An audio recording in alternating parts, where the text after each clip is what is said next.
Oasis Congo FM TV, votre journal.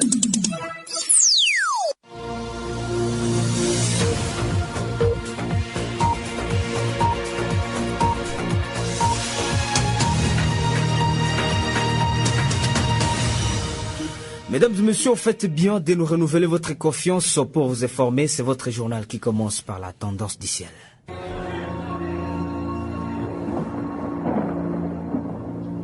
Oasis, la météo. Voici comment se présente les bulletins météo pour ce vendredi 14 juin 2024 en ville de Béni.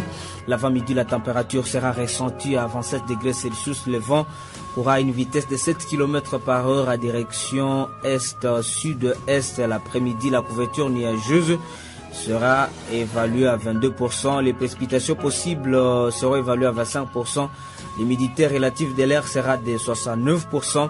Ce jour à Béni, ce vendredi, le soleil se lèvera à 5h59 et se couchera à 18h07. Prenez donc vos précautions car la journée, le ciel sera à partie ensoleillé et agréable. Belle journée à tous.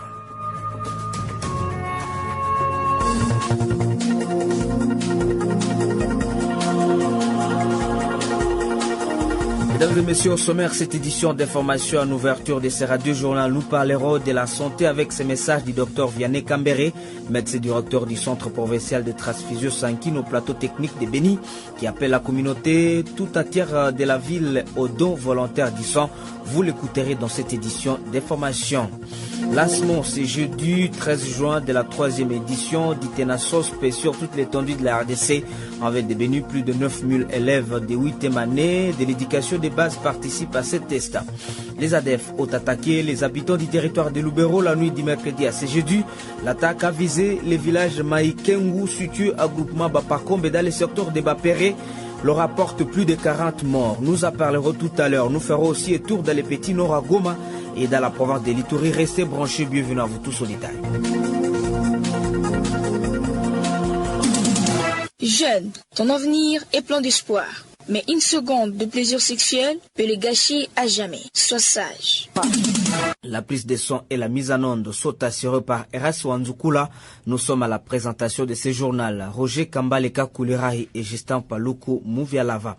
Je le disais tout à l'heure à titre de cette édition, dans le but de sauver des vies humaines, la communauté tout entière de Béni est appelée à donner volontairement du sang. L'appel est du docteur Vianney Kambere, médecin directeur du centre provincial de transfusion sanguine au plateau technique de Béni. C'est à marge de la célébration de la journée mondiale du don de sang prévue pour ce vendredi 14 juin 2024 et que celui-ci s'est exprimé. Le reportage de Jérès Kassongo est rendu ici par Farah Diakato. Le don du sang doit être gratuit et sous anonymat. Le docteur Vianney Kambere indique pour avoir les stocks suffisants du sang dans les centres de transfusion sanguine, il faut une participation de la communauté. Parmi les pistes de solutions, il faut une participation massive de la même communauté pour pouvoir rendre disponibles les produits sanguins. Le sang, on ne peut pas les produire en dehors de la communauté. C'est la même communauté qui doit donner le sang pour que nous puissions maintenant apprêter les différents produits sanguins à donner aux malades. Le don doit être gratuit parce que le sang n'a pas de prix. Personne ne peut valoriser à juste valeur à combien reviendrait une unité de sang. Et les donneurs doivent le faire aussi dans l'anonymat. Ces deux donneurs bénévoles du sang nous expliquent ici comment ils ont commencé à donner du sang. Malgré le découragement de certaines personnes, ils n'ont pas abandonné. Nous étions hospitalisés avec un enfant à Rwangoma. Cet enfant avait l'anémie. Les médecins nous ont dit que si cet enfant ne trouve du sang, il va mourir. Alors je demandais aux médecins de me prélever et on trouvait que mon sang était favorable pour sauver l'enfant. L'enfant qui était dans le coma s'était réveillé et ça m'a donné le goût de donner du sang. Bon, ce qui m'a poussé d'abord parce que je voyais ça, quand je vois comme ça les autres donnent, moi aussi mon cœur moi-même m'a poussé pour que je viens à l'hôpital pour donner les sang pour savoir l'état de ma santé. C'est depuis 2016 jusqu'à nos jours. Il s'est de préciser que la 20e journée mondiale du don du sang s'est célébrée ce vendredi 14 juin 2024. Je vous le disais à titre, cette édition connaît la présentation de Justin Paloukou Mouvialava. Salut. Salut Roger Kambali. Lancement ce jeudi 13 juin de la 3e édition du test national de sélection et d'orientation scolaire et professionnelle TENASOSP sur toute l'étendue de la RDC. En ville de Béni, plus de 9000 élèves de 8e année de l'éducation des bases participent à ces tests disséminés dans 25 centres. C'est un reportage de Jerez Kassongo rendu par Charmant Siava. Le lancement de ces tests a été fait par le maire de la ville de Béni au complexe scolaire Sainte-Thérèse de l'Enfant Jésus. Le commissaire supérieur principal, Nyofondo Tekodal Jacob, a appelé les élèves à la sérénité pour aboutir aux meilleurs résultats. Chers élèves, n'ayez pas peur, travaillez calmement. Il s'agit d'un examen comme les autres qui sera sanctionné par un brevet de fin de cycle terminal de l'éducation de base. 2 jours durant, soit ce jeudi et vendredi, les élèves de 8e année de l'éducation de base seront confrontés aux épreuves de sciences et des langues, a affirmé Matsoro Lengue Olivier, chef de la sous-division de l'EPST Ville de Béni. Ce qui se concerne sont nos élèves de 8e éducation de base. Ils vont passer 2 jours ici. À la fin, ils auront un brevet qui va leur permettre d'accéder à la première année des humaines. Nous avons 25 centres. Il y a 9645 candidats. Concernant les élèves déplacés de guerre venus de zones sous menace des terroristes ADF, le chef de la sous-division de l'EPST Ville de Béni seront accueillis dans des centres le plus proches sans aucune condition. Il s'y est de signaler qu'en cette 3e édition du TENASOSP, les frais de participation ont été supportés par le gouvernement congolais. À l'issue de ces tests, un brevet sera décerné à ceux qui vont réussir pour leur permettre d'entrer en première année des humanités. Charmante Siava sur les antennes de la radio Oasis et à Butembo, près de 56 767 élèves, dont 29 881 filles prennent part depuis ce jeudi à ce test national à la province éducationnelle Nord Kivu 2. Donc, ces effectifs ont été dévoilés au cours des cérémonies de lancement officiel du test à ville de Butembo, précisément à l'Institut Butembo. Nzangos Moviswa depuis Butembo nous en parle. Cette cérémonie officielle a été inaugurée par le discours de Madame l'inspecteur principale provinciale IPP à l'intérim Nord Kivu 2 dans les enceintes de l'Institut de Butembo. D'entrée de jeu, Madame Kalondero Sibasingana a félicité le gouvernement congolais pour avoir supporté tous les frais liés à l'organisation du test national de sélection, orientation scolaire et professionnelle TENASOSP édition 2024. Cette autorité éducative a saisi la balle au bon pour dévoiler les effectifs qu'aligne la même province éducationnelle pendant cette 3e édition. En province éducationnelle Nord Kivu 2, 56 767 candidats, dont 29 881 filles sont attendues au test à travers les 170 centres de passation organisés. Nous attendons d'eux le résultat escompté pour mériter la prise en charge assurée par le gouvernement. Au juste, quelle est l'importance du TENASOSP? Le prophète au Nord Kivu 2, M. Chalumo Chambali Salomon, fixe l'opinion à ce terme. Dégager les profils psychologiques de l'élève, orienter l'élève selon ses aptitudes, ses goûts, ses intérêts vers le type d'enseignement organisé aux humanités ou au cycle court professionnel. Gérer les flux d'élèves à la sortie de la 8e année de l'enseignement de base. L'orientation scolaire assure la bonne mise en place de l'individu dans son milieu scolaire professionnel ou social, c'est-à-dire qu'elle vise de déplacer l'homme qu'il faut à la place qu'il faut. Ce test national de sélection et d'orientation scolaire et professionnelle va s'étendre sur 2 jours, à dater de ce jeudi 13 juin 2024.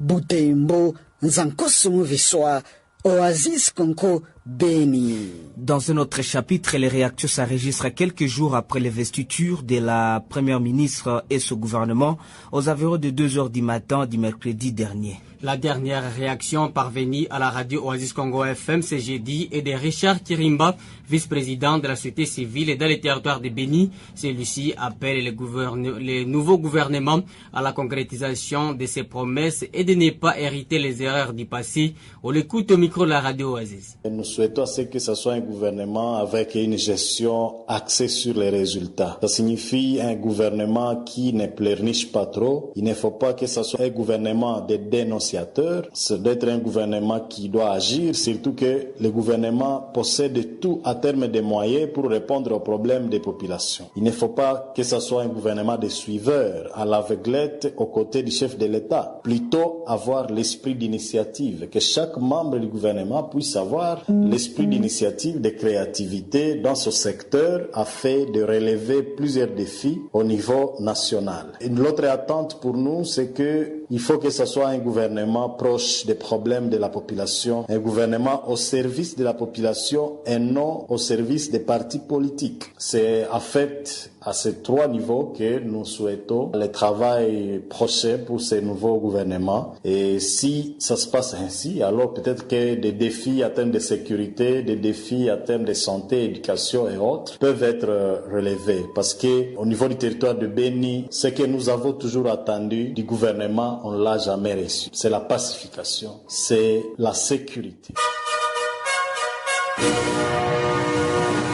Mesdames et messieurs, nous le disions à titre de cette édition d'information, les terroristes ADF ont attaqué les habitants du territoire de Lubero.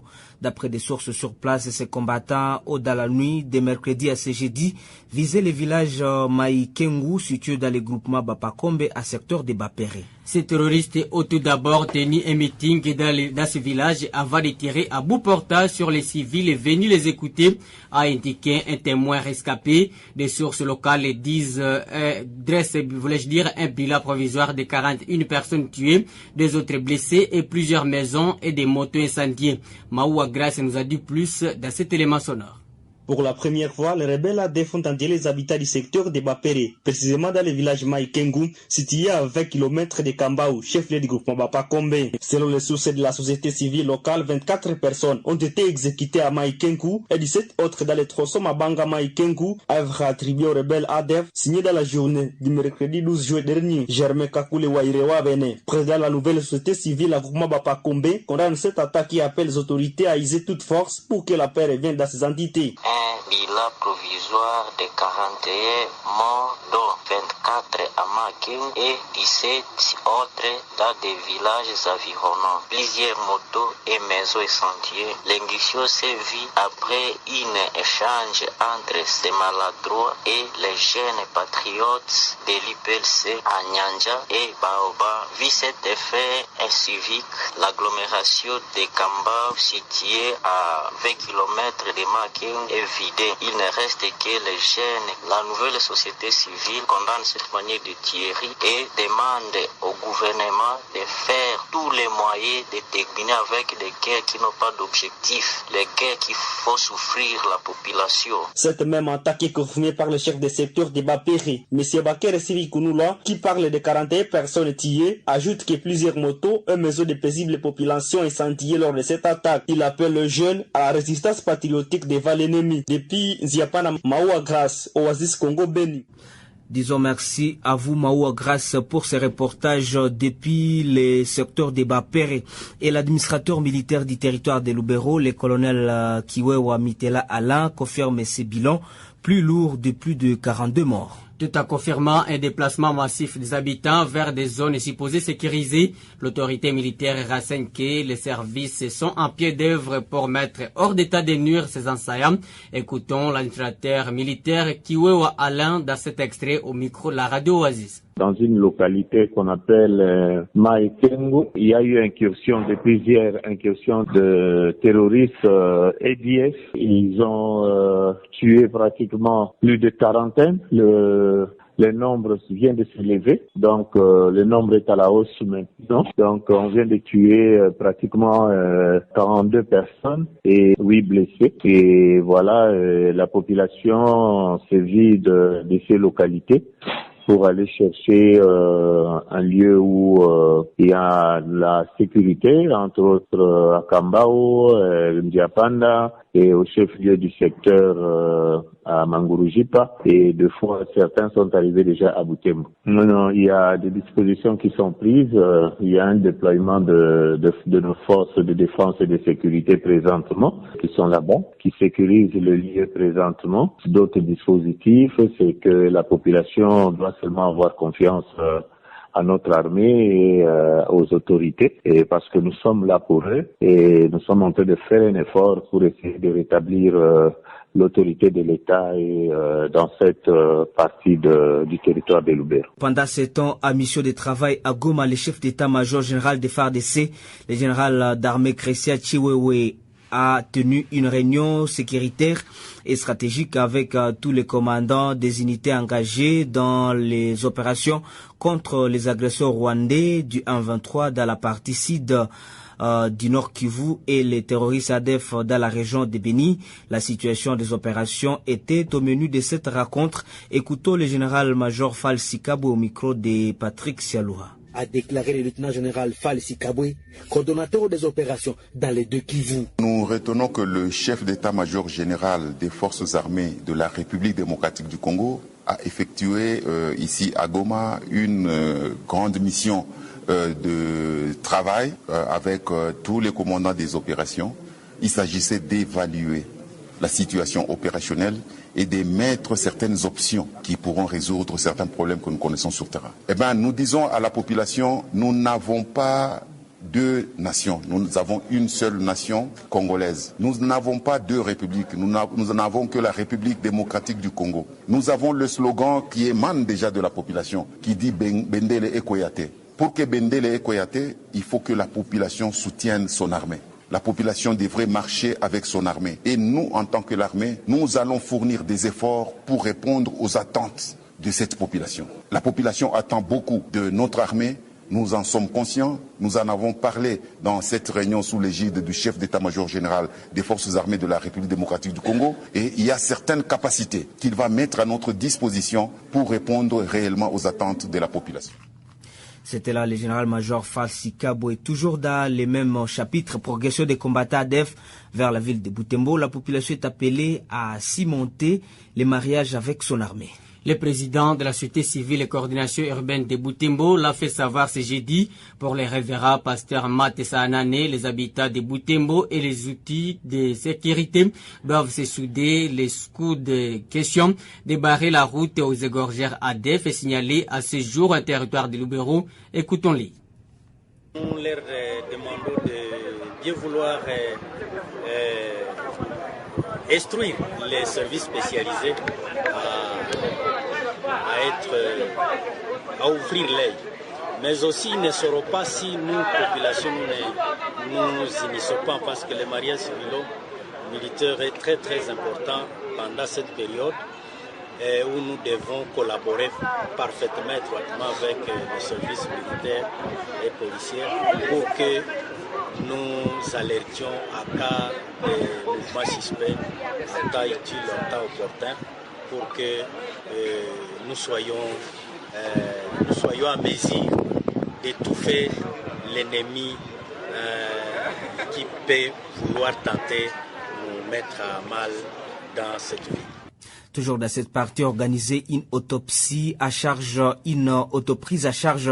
rapide pour barrer la route aux rebelles ADF et M23 qui ne cessent d'onder la région. C'est entre autres l'un des objectifs de la conférence que les Kianda Ira, cette association culturelle de la communauté Ira, organise à Butembo ce vendredi. L'occasion sera donc propice pour identifier les groupes armés locaux et les jeunes volontaires qui veulent intégrer les brigades des patriotes résistants du Lewazalendo reconnu par l'État congolais. Selon le secrétaire général de Kianda Ira, M. Muhamba Maxime, cette activité connaîtra la présence de quelques officiers de l'armée régulière venus de Kinshasa pour cette cause. La confiance envers les autorités administratives et coutumières et sécuritaires par la population est parmi des pistes de solutions pour la stabilisation de la sécurité dans le groupement Bapulu en particulier et la chefferie de Walé Sévoukoutou en général. C'est ce que pense Christophe Mounianderou, coordonnateur de la Convention pour le respect des droits humains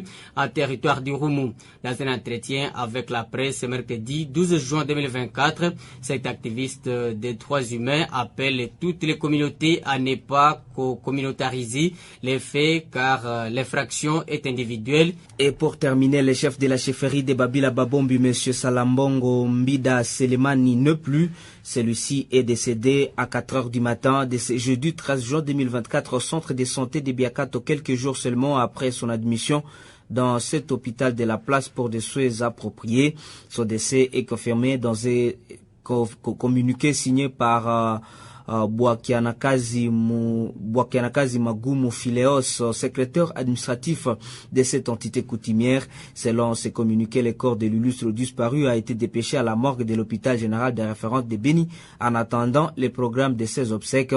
Par ailleurs, cette autorité administrative appelle les personnes de bonne volonté, les chefs de toutes les entités coutumières de sa juridiction à venir volontairement compatir avec la famille dit désormais Feu Mwami. Rappelons que les regrettés avait succédé à son frère Jules Assounia Selemani qui était enlevé avant d'être exécuté par ses ravisseurs le 16 janvier 2016.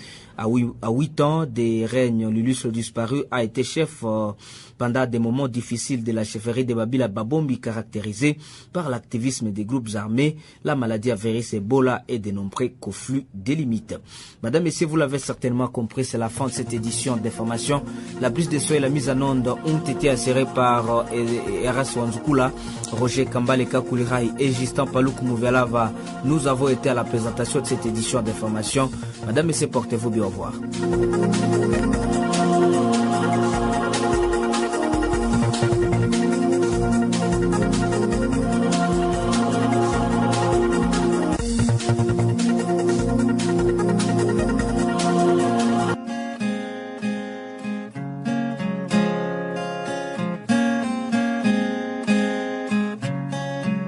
La salle de classe est collée à la boutique ou c'est la boutique qui est collée à la salle de classe veut dire d'un côté l'on est en plein cours, la simple N, la simple Z, l'analyse grammaticale. De l'autre côté, l'on discute les prix des articles en tenant compte des taux d'échange. C'est ce que nous observons en plein pèlerinage au royaume de là-bas. Ne soyez pas surpris, c'est une nation où tous les coups sont permis, surtout lorsqu'il s'agit de la maximisation des recettes. Pire encore, sous une administration spéciale dite d'urgence. Nous avons observé finalement que l'Athénée de la Bourgade a des boutiques collées à des salles de classe au vu et au su du grand public. Il nous a été dit en méthodologie que la lumière doit venir du côté gauche de l'apprenant. Mais voyez-vous, les fenêtres sont bouchées par de nouvelles constructions. Et donc, la lumière a diminué dans la salle de classe. Ces apprenants ont-ils encore des droits? Dieu seul sait. Aussi, quid de la concentration des apprenants? On est dans la salle de classe, puis on s'achète un biscuit, un bazooka à travers la fenêtre pendant les heures de cours.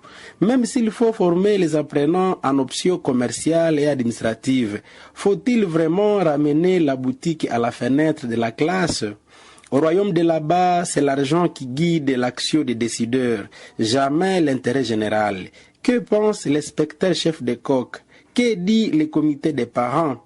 Les apprenants eux-mêmes sont impuissants devant l'autorité municipale qui ne jure que par la maximisation des recettes en dépit des droits des uns qui sont piétinés. Ceux-là même qui ont ainsi décidé, ont-ils des enfants dans ces classes-là? Hélas non. Quoi qu'il en soit, boutiques et salles de classe collées, ça n'a jamais existé au monde, seulement au royaume de là-bas.